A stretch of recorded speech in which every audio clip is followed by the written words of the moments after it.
Hello, this problem is from GATE 2023 and this is a very basic problem from the load flow studies power system. And for solving this problem, you can go through the reference that is NPTEL course Power System Analysis by Professor Dev Priyadas.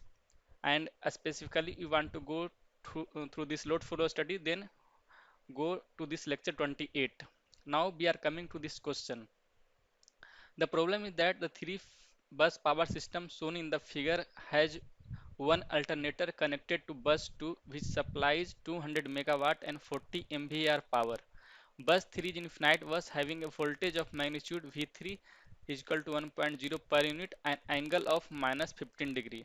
A variable current source I at the angle of phi is connected at bus 1 and controlled such that the magnitude of bus 1 voltage is maintained at 1.05 per unit and the phase angle of the source current is phi is equal to theta 1 plus minus pi by 2 where theta 1 is the phase angle of the bus 1 voltage and the three buses can be categorized for the load flow analysis size. So in this problem you need to find the type of buses and there are three buses given in this figure.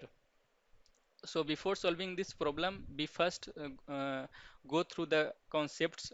How can you identify the type of buses?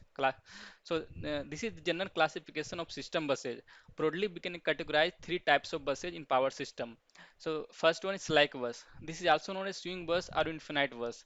And in this bus, magnitude and phase angle of the voltage are specified. That is, magnitude of V and delta are specified and it is generally taken as the reference for the load flow problem. And the second type of bus is load bus and it is also known as PQ bus. In this type of bus, the real and active powers are specified. That is, P and Q are specified in this type of bus. And the last one is that voltage control bus. This is also known as PV bus, generator bus, or regulated bus.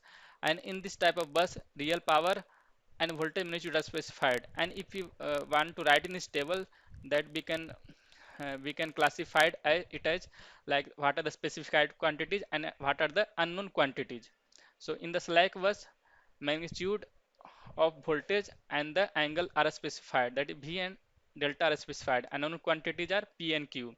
For the load bus, we are having known the quantities are P and Q and the unknown quantities are magnitude of voltage and angle. And the for voltage control bus, that is also known as PV bus, we are the known quantities are active power and the magnitude of voltage, and unknown quantities are reactive power and the angle of voltage and the angle of voltage.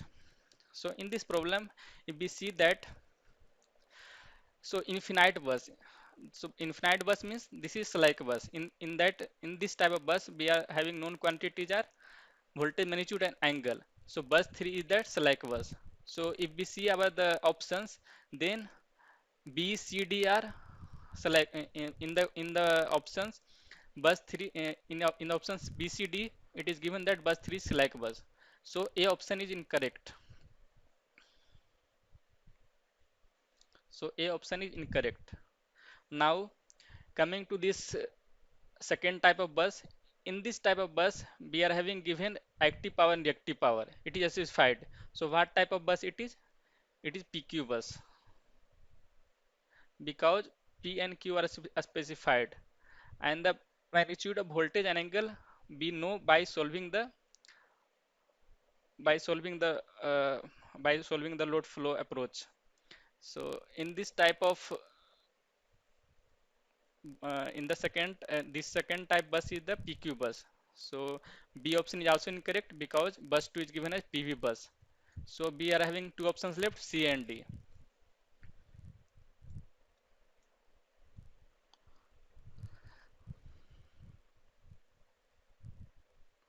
And now this bus 1 is that in the bus 1 we are having a specified quantity of voltage magnitude that is given as 1.05. And how we can say that active power is specified? Because this phi is having this current is having always either leading or lagging by pi by 2 with respect to voltage. It means that P is active power is 0. So active power is specified because uh, because the uh, The angle between voltage and current is pi by 2. So active power always comes as 0. So this is PV was.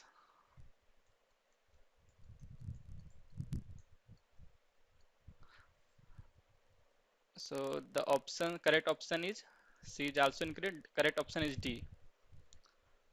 Thank you.